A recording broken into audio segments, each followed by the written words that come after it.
Hello, പത്തരമാറ്റിൻ്റെ നാളത്തെ promo എപ്പിസോഡിലേക്ക് എല്ലാവർക്കും സ്വാഗതം. ഏതായാലും ദേവയാനിയുടെയും നയനയുടെയും കള്ളക്കളികൾ മനസ്സിലാക്കിയ കനക അവരെ അങ്ങനെ വെറുതെ വിടാനൊന്നും ഉദ്ദേശിക്കുന്നില്ല കേട്ടോ. രണ്ടുപേരെയും നന്നായി വട്ടം കറക്കാനുള്ള തന്ത്രം മെനയുന്ന തിരക്കിലാണ് നമ്മുടെ കനക. അങ്ങനെ 7-ാം മാസത്തിൽ നമ്മുടെ നവ്യയെ കൂട്ടിക്കൊണ്ടുവരുന്ന ചടങ്ങൊക്കെ ഉണ്ടല്ലോ, അതിനുവേണ്ടി പലഹാരങ്ങളൊക്കെ ഉണ്ടാക്കുന്ന തിരക്കിലാണ് നമ്മുടെ കനക. പിന്നെ കാണിക്കുന്നത് അനന്തപുരിയാണ്. അവിടെ നവ്യ ഇപ്പോൾ നല്ല സന്തോഷത്തിലാണ്. ഇന്നലെ വരെ നല്ല സങ്കടത്തിലായിരുന്നു നവ്യ. കാരണം മറ്റൊന്നുമല്ല, അത് നയനയോട് പറയുന്നുമുണ്ട്. ഞാൻ 7-ാം മാസത്തിൽ വീട്ടിൽ പോയിട്ട് കയ്യിൽ ഒരു കുഞ്ഞുമായി തിരിച്ചു വരുമ്പോഴേക്കും അബി എന്നെ പൂർണ്ണമായും മറക്കുമെന്നാണ് എനിക്ക് തോന്നുന്നത്. വേണ്ടി വന്നാൽ അവൻ വേറെ ഏതെങ്കിലും പെണ്ണിനെ ഇവിടെ കൂട്ടിക്കൊണ്ടുവരാനും മടിക്കില്ല. അത് കേട്ട് നയന നവ്യയെ ആശ്വസിപ്പിക്കുന്നുണ്ട്. ഞങ്ങളൊക്കെ ഇവിടെ ഇല്ലേ ചേച്ചി, അതിന് ഞങ്ങൾ അവനെ അനുവദിക്കുമോ? ചേച്ചി ഒന്നുകൊണ്ട് വിഷമിക്കണ്ട, എല്ലാം ശരിയാകും എന്നിങ്ങനെയൊക്കെ നയന പറയുന്നുണ്ട്. പക്ഷേ ഇപ്പോൾ 7-ാം മാസ ചടങ്ങിൻ്റെ അന്ന് അബി ഭയങ്കര സ്നേഹത്തിലാണ് നവ്യയോട് പെരുമാറുന്നത്.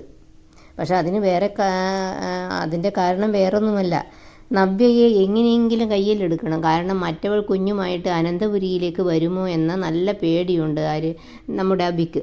അതുകൊണ്ട് തന്നെ നവ്യയോട് ഭയങ്കര സ്നേഹം കാണിക്കുകയും ഒക്കെ ചെയ്യുന്നുണ്ട്. എന്നിട്ട് പറയുന്നുണ്ട്, നവ്യ നിനക്ക് എപ്പോൾ വേണമെങ്കിലും ഇങ്ങോട്ട് വരാമല്ലോ, അല്ലെങ്കിൽ ഒരു കാര്യം ചെയ്യ്, ചടങ്ങ് കഴിഞ്ഞ് ഒരു 2 ദിവസം നിൻ്റെ വീട്ടിൽ നിന്നിട്ട് നീ ഇങ്ങോട്ടേക്ക് പോര്.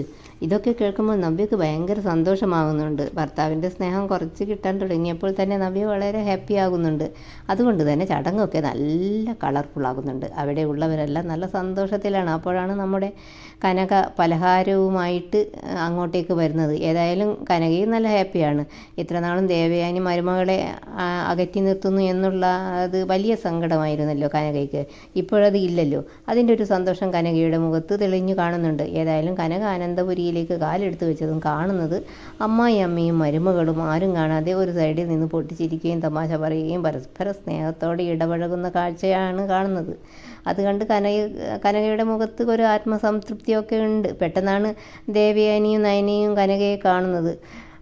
അവരപ്പോഴേക്കും ഷോക്കാകുന്നുണ്ട്. പെട്ടെന്ന് എന്താ ചെയ്യേണ്ടതെന്നറിയാതെ നിൽക്കുന്നുണ്ട് ദേവയാനിയും നയനയും. കള്ളത്തരം കനക കണ്ടുപിടിച്ചോ എന്നൊക്കെ ഇങ്ങനെ ചിന്തിക്കുന്നുണ്ട് രണ്ടുപേരും. പക്ഷേ നമ്മുടെ കനക ആരാമോള് ഒരു പിടിയും കൊടുക്കുന്നില്ല. ഒന്നും കണ്ടില്ലാത്ത മാതിരിയും അറിയാത്തതും പോലെയുമുള്ള ഒരു അസാധ്യ പ്രകടനം കാഴ്ചവെക്കുന്നുണ്ട്. ഏതായാലും കനകയുടെ ഈ പ്രകടനം കണ്ട് ദേവയാനി മനസ്സിൽ വിചാരിക്കുന്നുണ്ട്, ഓ പാവം, ഒന്നും മനസ്സിലായിട്ടില്ലെന്ന് തോന്നുന്നു.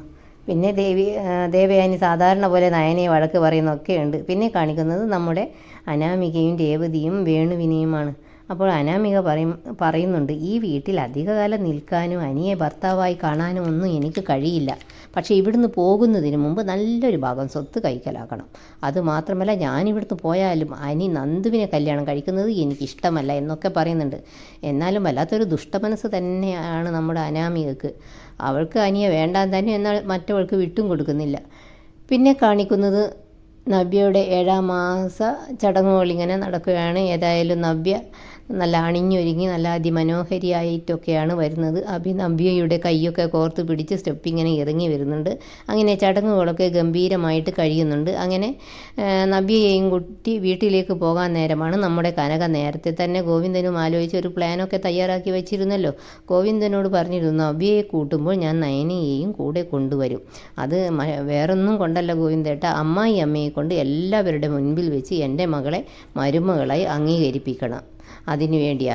അതുകൊണ്ട് തന്നെ കനക ദേവയാനിയോട് പറയുന്നുണ്ട്, ഞാൻ എൻ്റെ നയന മോളെയും കൂടെ കൂട്ടുകയാണ്. കുറച്ച് ദിവസം അവൾ അവിടെ നിൽക്കട്ടെ. അത് കേട്ടതും ദേവയാനി ആകെ ഷോക്കടിച്ചതുപോലെ ആവുന്നുണ്ട്. ദേവയാനി ഒട്ടും പ്രതീക്ഷിക്കുന്നില്ലല്ലോ. അതുമാത്രമല്ല, നയനയെ കാണാതെ ഒരു നിമിഷം പോലും നിൽക്കാൻ പറ്റാത്ത ഒരു അവസ്ഥയിലാണ് ദേവയാനി ഇപ്പോഴുള്ളത്. പക്ഷേ ദേവയാനിക്കത് തുറന്നു പറയുവാനും കഴിയുന്നില്ല.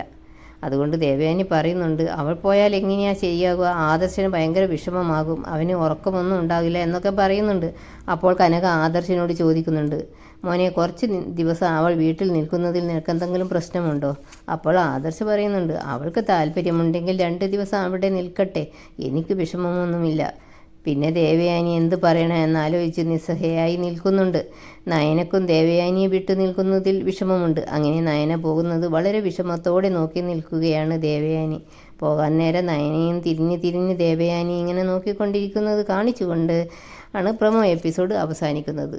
നിങ്ങൾക്ക് ഈ വീഡിയോ ഇഷ്ടപ്പെടുമെന്ന് വിശ്വസിക്കുന്നു. ഇഷ്ടപ്പെട്ടാൽ സബ്സ്ക്രൈബ്, ലൈക്ക് ഒക്കെ ചെയ്യാൻ മറക്കല്ലേ.